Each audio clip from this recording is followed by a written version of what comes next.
Bem-vindo ao podcast da Lagoinha, Nova York. Aqui quem fala é o Pastor Neto. Eu quero convidar você a abrir o seu coração para a palavra que vai ser derramada sobre a sua vida. Por isso, abra o coração, gere expectativa e fique agora com a palavra em nome de Jesus. Mas hoje eu quero falar com você sobre o que está em Romanos, capítulo 5. Se você trouxe a sua Bíblia aí, hoje é domingo, dia de ler a Bíblia. Então, Romanos, capítulo 5, a partir do verso 1, quem achou, diga amém. 2 pessoas, agora você vai achar que o pessoal do telão colocou para você.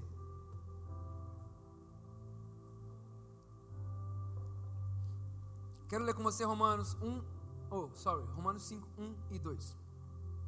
A palavra fala para mim e para você. Vamos ler juntos, né? Porque hoje é domingo, dia de ler a Bíblia, a gente lê junto, que é a igreja pentecostal da Parede Preta. Vamos lá. 1, 2, 3 e...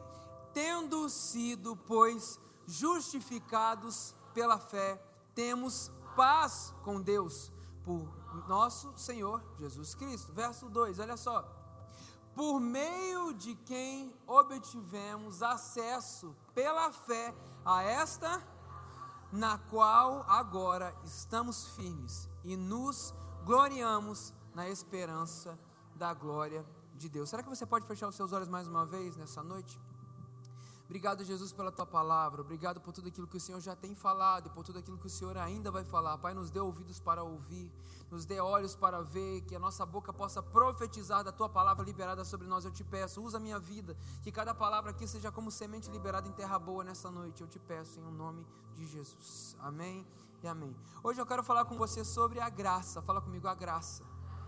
Olha para a pessoa que está do seu lado e fala, a graça.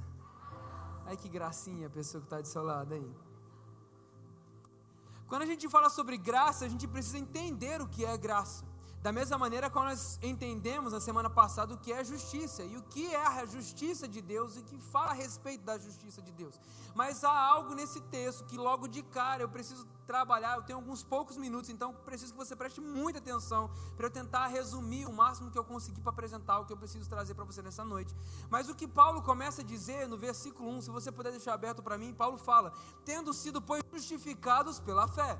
Nós já falamos semana passada o que significa justificação.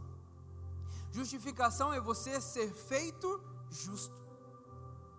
E essa justificação Paulo deixa muito bem claro, e eu preciso que você entenda essa realidade. Cada palavra que é liberada, cada palavra que é escrita tem um significado.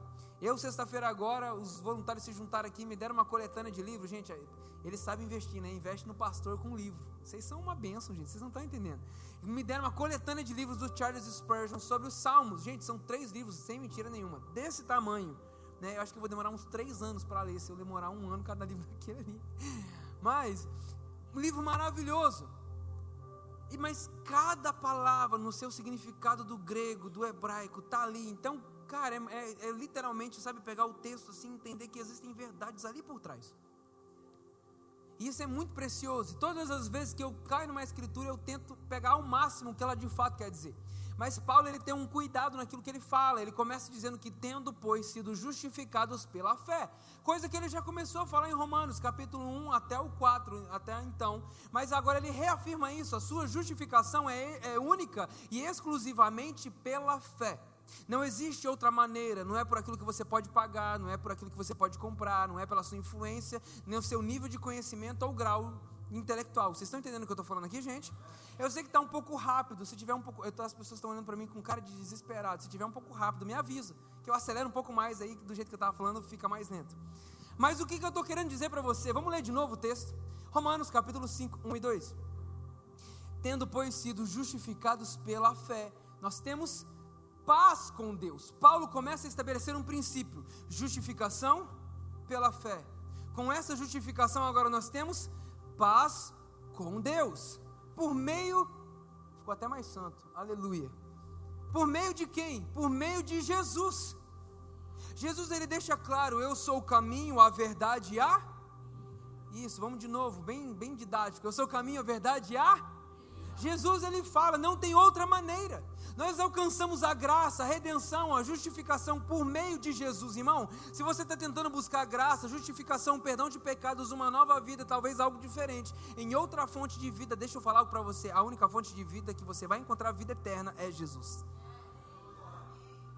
Deus, ele fala, foi por meio de Cristo, pela fé, que você agora foi justificado. E aí ele começa a trazer um ponto muito importante. Por essa fé, você acessa a graça. É por meio dessa fé, no sacrifício de Jesus, que te justifica do pecado, te dá paz com Deus, que agora você acessa a graça.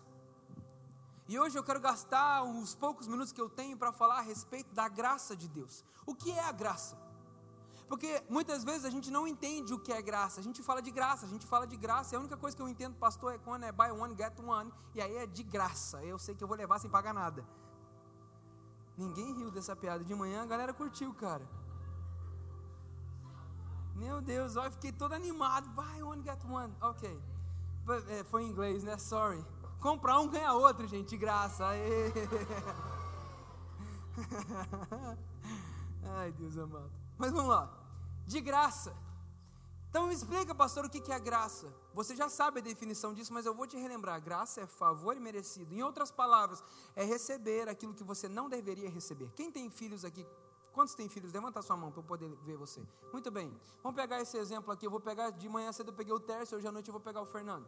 Então, Fernando, digamos você tem as suas filhas, imagina que quando elas eram menores, porque só criança pequena que dá trabalho, né, gente? Aleluia. Você que tem uma filha adolescente aí, você não tem trabalho nenhum, né?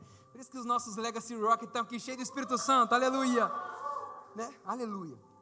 Mas traz ele para a igreja quando tem culto também, abençoados, tá? Mas, agora fiz propaganda do seu culto, hein, cara? Você também, tá?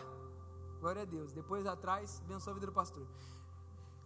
Cara, mas imagina só, se o Fernando ele fala algo, ele dá um decreto, ele estabelece alguma coisa e por algum motivo ele vira as costas, e quando ele vira as costas, a primeira coisa que os seus filhos fazem é desobedecê-lo. A gente precisa lembrar que para toda decisão, para toda escolha existe uma consequência, sim ou não? A vida da gente é feita de escolhas e consequência. E a consequência da escolha da desobediência é a morte, o pecado. Se você vai em Gênesis, é o que você consegue ver. Em Gênesis capítulo 1, a palavra fala, no capítulo 1, verso 26 e 27, Deus fala, façamos o homem, a nossa imagem e semelhança, e assim Deus o criou. Feito isso, Deus dá um decreto. Eu falei isso no primeiro culto, gente, não tem como voltar aqui. Mas ele dá um decreto. Deus cumpre com a sua justiça, cumprindo a palavra que ele derramou. A palavra era: para a obediência existe vida, para a desobediência existe morte. A matemática é simples. Para a obediência, vida e bênção. Para a desobediência, morte e separação. Mas imagina que por um acaso, vou dar um exemplo que ele botou a caneca, falou, não pega na minha caneca, e pegou na caneca, a caneca caiu no chão. Uma caneca que ele gostava muito, que veio da Itália, aquela coisa era toda, meu Deus do céu.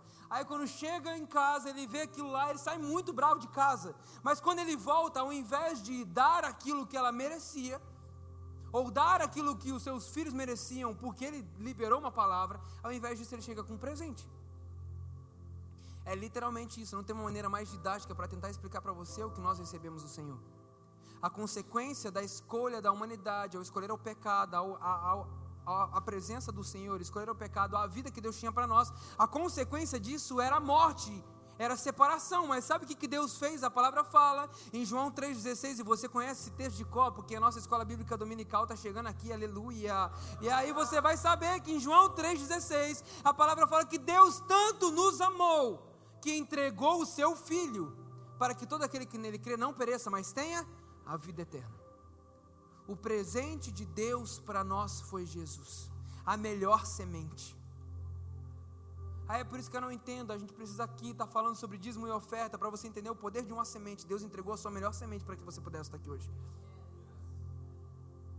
O sim de Jesus fez com que eu e você pudéssemos estar aqui.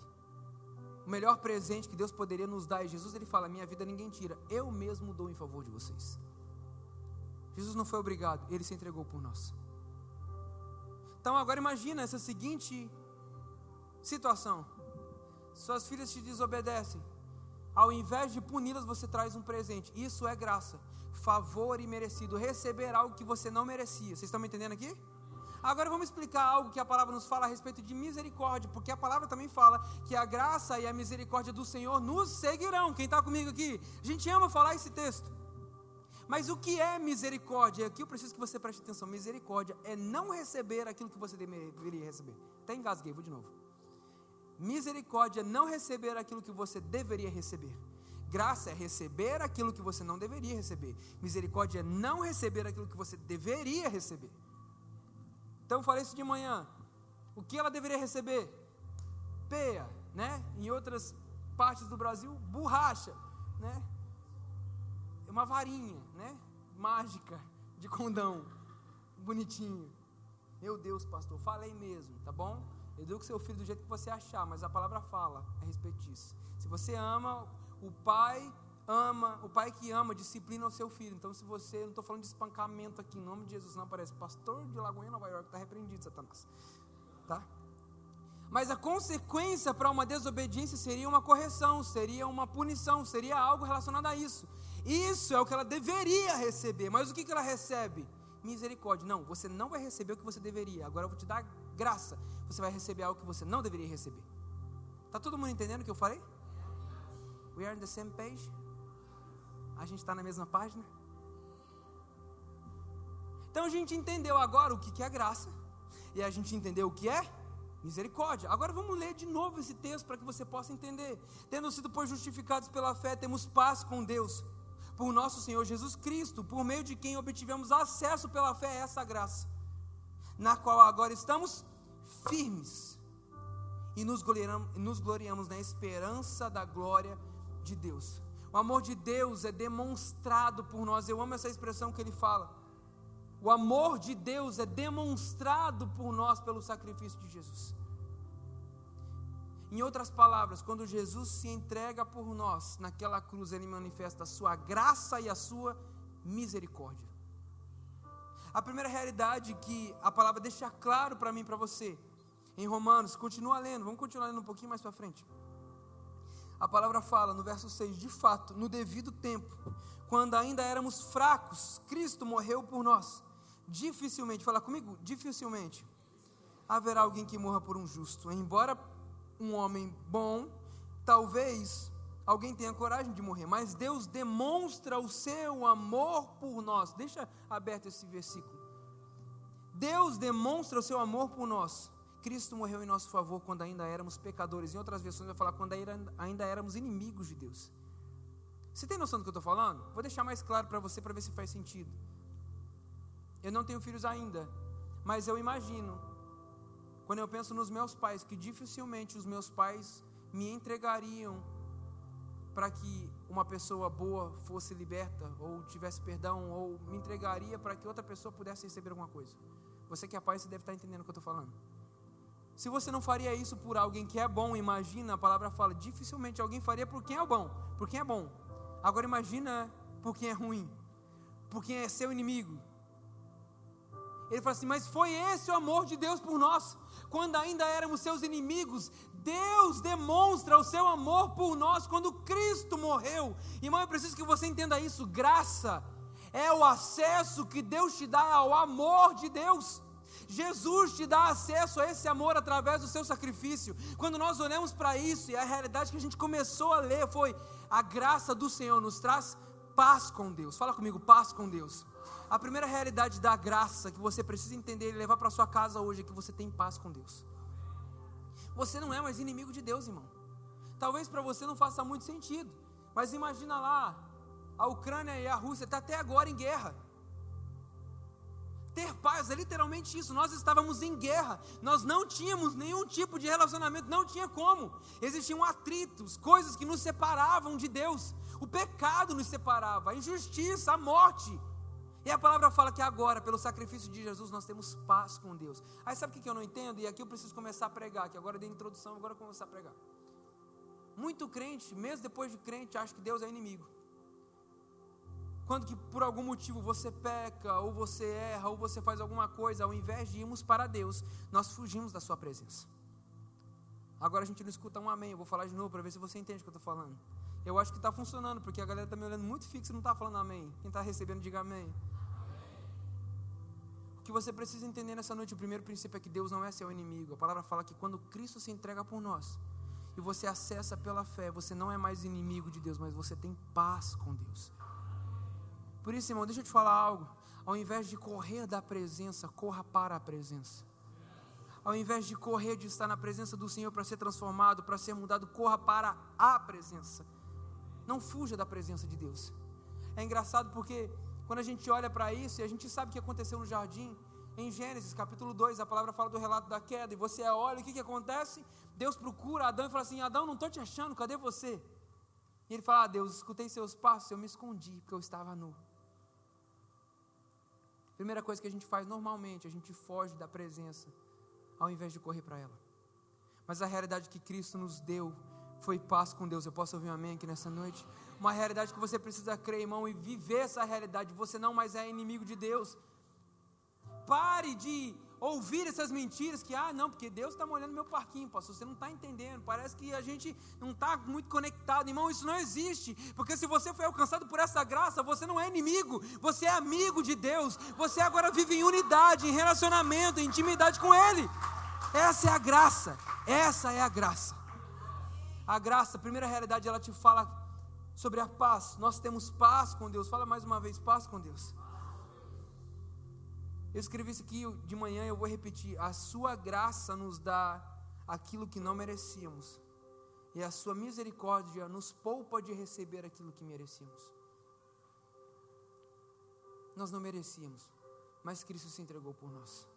Primeira realidade é que nós temos paz com Deus. Mas se você continua lendo esse texto precioso que eu estou lendo aqui com você, no verso 9 a palavra fala, no mesmo Romanos capítulo 5, como agora fomos justificados por seu sangue, muito mais ainda por meio dele seremos salvos da ira de Deus. Glória a Deus, aleluia por isso, irmão. Se quando éramos inimigos de Deus, fomos reconciliados com ele mediante a morte de seu filho, quanto mais agora, tendo sido reconciliados, seremos salvos por sua vida. Não apenas isto, mas também nos gloriamos em Deus, por meio do nosso Senhor Jesus Cristo, mediante a quem recebemos agora a reconciliação. Paulo, ele reafirma isso mais de 3 vezes no mesmo texto: você é reconciliado com Deus, você tem acesso ao Pai. Existe uma realidade que a gente fala em justiça de Deus. Eu amo essa passagem que Paulo fala: a gente não precisa mais se achegar diante do Senhor como um pecador, como quem tivesse envergonhado de algo, porque nós somos revestidos do sangue de Cristo. Quando Deus olha para nós, Ele não vê o nosso pecado. Quando Ele olha para nós, Ele vê Jesus. Ele fala: revesti-vos de Cristo. Quando Deus lá nos céus olha para nós, Ele não vê o seu pecado, Ele não vê a sua impureza, Ele vê Jesus em você. Você não precisa mais se achegar ao trono de Deus com medo, mas com autoridade, como filho de Deus, reconciliado no Senhor. Primeira realidade que a palavra fala é muito clara para mim e para você: a graça nos dá paz com Deus. Fala comigo mais uma vez: paz com Deus. Mas a segunda realidade que a palavra fala, em Romanos agora capítulo 6, continua um pouquinho mais para frente. Romanos capítulo 6, Paulo fala sobre essa graça.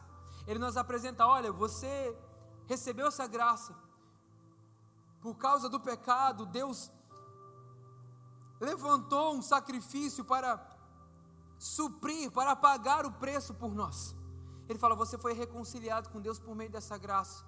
Só que aí existe uma realidade que eu e você precisamos viver em Romanos capítulo 6, a partir do verso 1. Olha o que a palavra fala.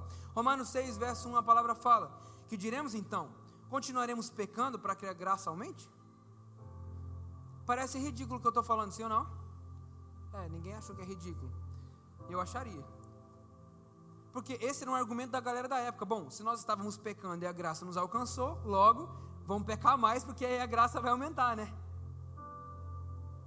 Não é bem assim. Parece ridículo. Não, pastor, isso é muito óbvio, mas isso era um argumento. E está cheio de crente dentro da igreja que escuta sobre a graça, recebe sobre a graça, e a primeira coisa que faz é achar um argumento dentro dela para poder pecar. Agora que ficou o silêncio mesmo, não tem um amém. Vou até tomar uma água para engolir essa. Irmão, desculpa, eu vim pregar sobre a graça hoje. A realidade clara que a gente encontra em Romanos. Vamos continuar lendo. Que diremos então? Continuaremos pecando para que a graça aumente? De maneira nenhuma.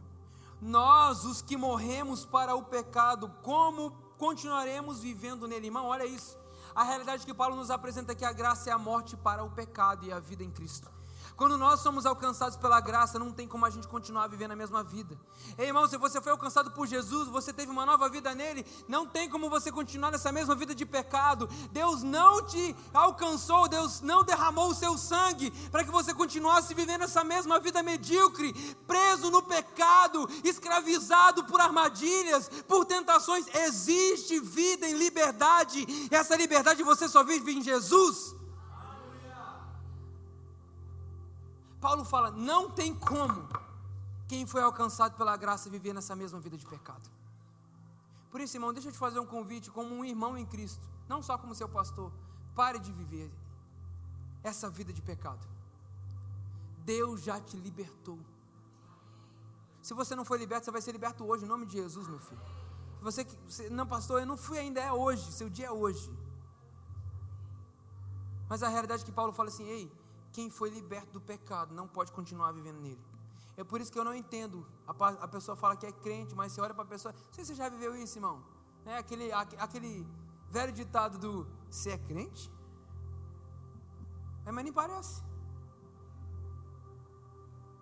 Não, você é crente. Não parece não. Não pode ser. Você vai para a igreja? Ser crente? Esse aqui não é crente não. Eu já ouvi isso. O dia que eu ouvi isso, irmão, parece que foi uma facada assim em mim. Eu falei assim, meu Deus, Jesus, o que eu estou fazendo? Quando eu entendi que a graça de Deus e a misericórdia do Senhor, quando me alcançaram, me deram a oportunidade de ter uma nova vida. Não mais uma vida presa em pecado, não mais uma vida presa em mentiras, não mais uma vida presa em tentações, em armadilhas, presa nas mentiras de Satanás. Talvez você está aí, já ouviu sobre a graça, mas você tá vivendo uma vida de escravidão no pecado. Ei, deixa eu dar uma novidade de vida para você. Você é livre no Senhor. Você é livre. A palavra é muito clara dizer para nós, primeira realidade é que a graça nos traz paz com Deus, mas a segunda realidade é que a graça é a morte para o pecado e a vida em Deus. Paulo continua escrevendo, vamos ler o que ele fala. Ou vocês não sabem que todos nós que fomos batizados com Cristo, fomos batizados em sua morte? Portanto, fomos sepultados com Ele na morte por meio do batismo, a fim de que, como Cristo foi ressuscitado dos mortos mediante a glória do Pai, também nós vivamos uma nova vida. Irmão, seu velho homem morreu lá na cruz. Seu velho homem ficou lá atrás, irmão. Não, pastor, porque você sabe como é que é, né? Estou sendo curado ainda. Tem 50 anos que a pessoa está tentando matar o velho homem. Está parecendo um zumbi, não é mais velho homem, que o velho homem está morto e vivo, né? Não morre nunca. Já morreu, irmão. O que você fazia? Você mentia? Para de mentir. Você roubava? Para de roubar. Você prostituía? Para com isso, irmão. Não é para isso que Deus te chamou. Quem está comigo, diga amém. Se você tinha uma vida de escravidão, de pornografia, de masturbação, de roubo, eu não sei. A palavra fala, independente da vida que você levava, acabou, morreu com Ele. Por isso que quando você levanta as suas mãos e fala assim, Jesus, eu entrego a minha vida ao Senhor, você em outras palavras está dizendo, eu estou crucificando o velho homem para que eu viva o novo de Deus. Existe um novo de Deus para ser derramado sobre a sua vida quando você alcança a graça, por meio da fé em Cristo Jesus. A graça te traz paz com Deus. A graça é a morte do pecado e a vida com Cristo. Mas existe algo muito interessante nesse texto que eu comecei lendo com você, porque esse era um argumento da igreja de Roma. Bom, se nós estávamos pecando e a graça nos alcançou, logo vamos pecar mais para que a graça aumente. Sabe por quê? Porque na maioria das vezes nós queremos usar a graça, a revelação dela para justificar o nosso pecado. Mas a terceira realidade que eu quero trazer para você nessa noite é que a graça não é justificativa para pecado. A gente ama dizer, principalmente a gente que é mais novo, não, porque agora, você não está entendendo, pastor, a gente vive no tempo da graça. Quem já ouviu isso? Não precisa levantar a mão, hein? Não, pastor, porque os meus pais, eles viviam numa igreja com muita religiosidade. A gente tinha que usar saia, Era um coque na cabeça, a gente tinha que ir vestido de terno e gravata. Pois é, irmão, talvez muita coisa por meio da doutrina a gente ficou enrijecido, mas existe uma realidade. Esse povo orava mais do que qualquer outra pessoa, eles tinham temor a Deus. Aí sabe o que acontece? Agora a gente fala, eu estou debaixo da graça, mas falta o temor na sua vida. Você começa a usar da graça para justificar os seus erros e pecados. Em outras palavras, o que Paulo está dizendo é: ei, não use a graça como justificativa daquilo que você está vivendo. Você foi feito para ser santo em Deus. Graça é santidade. Se eu tivesse que dar um outro título para essa mensagem, santidade, o que Paulo está falando é: toma vergonha na cara, crente, bandido.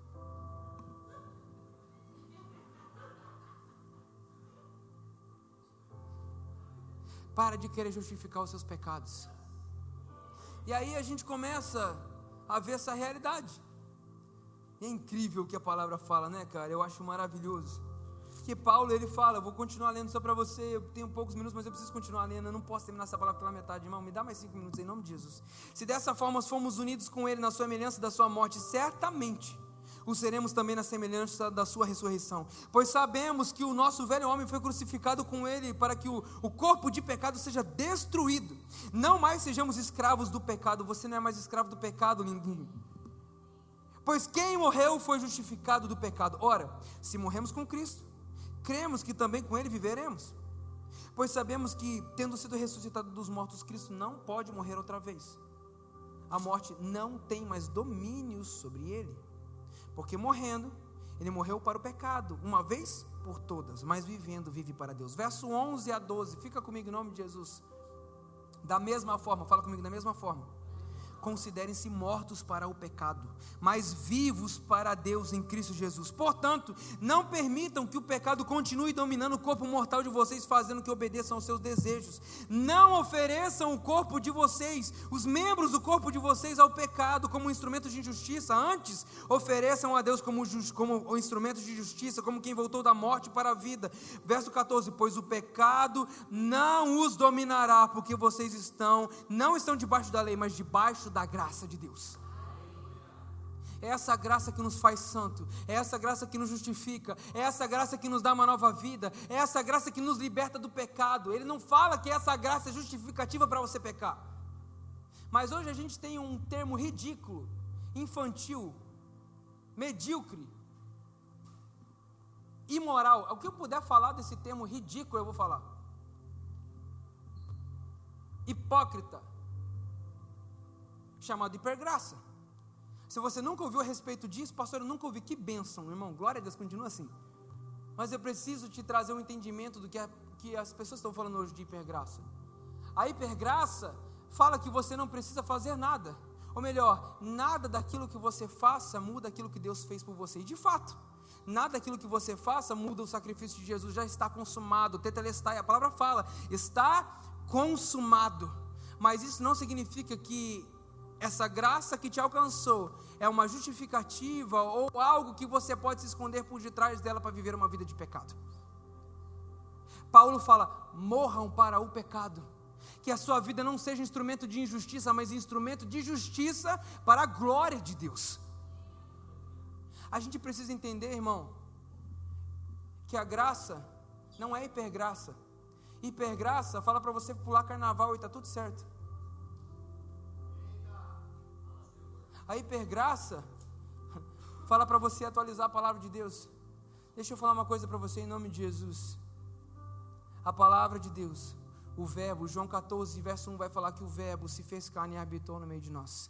Ele existe muito antes do mundo, da fundação dele, vai continuar existindo. Ele é o princípio e o fim, ele é o alfa e o ômega. Por meio das coisas existem e subsistem, todas as coisas são formadas por ele e são sustentadas nele. Ei, não precisa atualizar a Bíblia, precisa atualizar a sua fé.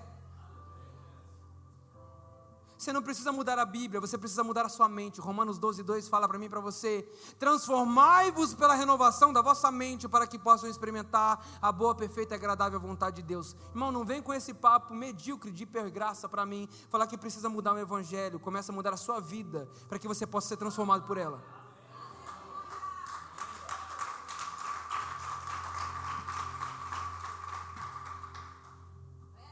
Eu falei para você vir hoje que eu ia te falar umas verdades. Essa é a graça. Essa é a graça. Essa é a graça que nós pregamos. Pregue a palavra.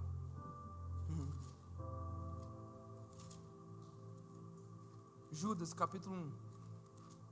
Antes de Apocalipse, irmão. Judas capítulo 1, 3 e 4. Talvez você pode achar assim, não, pastor, isso é coisa de agora, né? Esses abençoadinhos que começam a pregar o que acham. Deixa eu falar uma coisa para você, cuidado com o que você assiste na internet. Talvez você nem volte mais na igreja depois dessa. Tá tudo certo. Você não levantou e foi embora até agora, tá tudo certo. Cuidado com o que você assiste na internet. Tem muito lobo vestido com pele de ovelha tentando enganar os santos de Cristo. Mas talvez, não, Neto, isso aí é coisa da sua cabeça. Judas capítulo 1, do 3 ao 4. Amados, embora eu estivesse muito ansioso para escrever a vocês acerca da salvação, Judas queria falar sobre a salvação, queria falar sobre coisa boa, né? Senti que era necessário escrever, insistindo que batalhassem pela fé, de uma vez por todas confiada aos santos. Verso 4. Pois certos homens, cuja condenação já estava sentenciada há muito tempo, infiltraram-se dissimuladamente no meio de vocês. Estes são ímpios, transformam a graça de nosso Deus em libertinagem e negam a Jesus Cristo.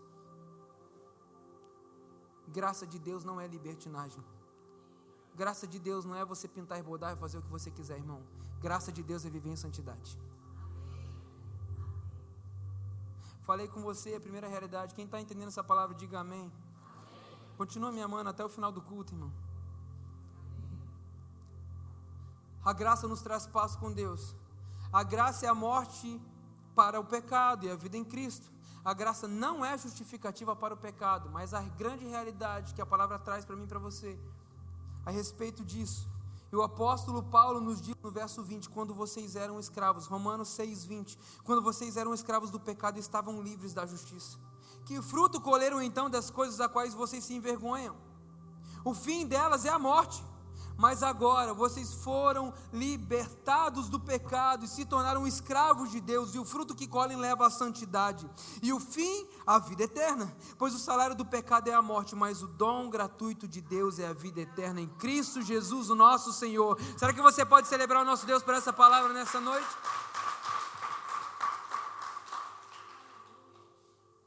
Eu termino aqui trazendo um texto de 1 Pedro capítulo 1. A gente precisa entender essa realidade, irmãos. Nós temos uma aliança com Ele. Você quer viver salvação, quer viver vida eterna, quer viver a graça? É a aliança. Deixa eu já acabar com meio mundo de heresia seu. Pastor, uma vez salvo, salvo para sempre? A palavra fala que nós temos um compromisso com Ele. Nós somos uma noiva, nós ainda vamos casar. O meu e o seu papel é ser fiel a essa aliança até o último dia, para que nós possamos usufruir do fruto dessa aliança. Sabe qual que é o fruto da aliança? Quando Jesus ele está sentado com os seus discípulos, ele fala assim: ei, façam isso em memória de mim. Todas as vezes que vocês fizerem, lembrem da minha morte, mas da minha ressurreição. Hoje eu estabeleço uma nova aliança com vocês, e essa aliança é uma aliança de vida, irmão. Você vai ter acesso à vida eterna, vai viver, entrar no deleite, no gozo do seu Senhor, quando você for fiel a essa aliança até o fim. Quando Pedro é questionado a respeito disso, sabe o que ele fala? 1 Pedro verso 18, irmão, eu preciso ler isso aqui com você. 1 Pedro, verso 13, desculpa. 1 Pedro 13, a palavra fala: portanto, estejam com a mente preparada e prontos para agir. Estejam alertas e ponham toda a esperança, olha, na graça. Você já ouviu alguém falar isso? A mesma coisa que Paulo fala. Coloquem a sua esperança na graça de Deus, que será dada a vocês quando Jesus Cristo for revelado. Como filhos obedientes, não se deixem amoldar pelos os maus desejos de outrora, quando viviam na ignorância. Mas assim como é santo que os chamou, sejam santos vocês também em tudo que fizerem, pois está escrito: sejam santos porque eu sou santo. Uma vez que vocês chamam de Pai aquele que julga imparcialmente as obras de cada um, portem-se com temor durante a jornada terrena de vocês, pois vocês sabem que não foi por meio de coisas perecíveis como prata ou ouro que vocês foram redimidos da sua maneira vazia de viver, transmitida por seus antepassados, mas pelo precioso sangue de Cristo, como um cordeiro sem mancha e sem defeito, conhecido antes da fundação do mundo, revelado nesses últimos dias em favor de vocês. Por meio dele vocês vocês creem em Deus, que o ressuscitou dentre os mortos e o glorificou, de modo que a fé e a esperança de vocês estão em Deus. Irmãos, se coloque de pé em nome de Jesus. O que Pedro fala, o que Paulo fala, o que a palavra nos apresenta sobre a graça essa é a chave de uma nova vida. É esse o favor que foi liberado sobre você. A graça e a misericórdia te alcançaram lá naquela cruz, quando Jesus tomou sobre si os meus e os seus pecados, e pelas suas pisaduras nós fomos sarados.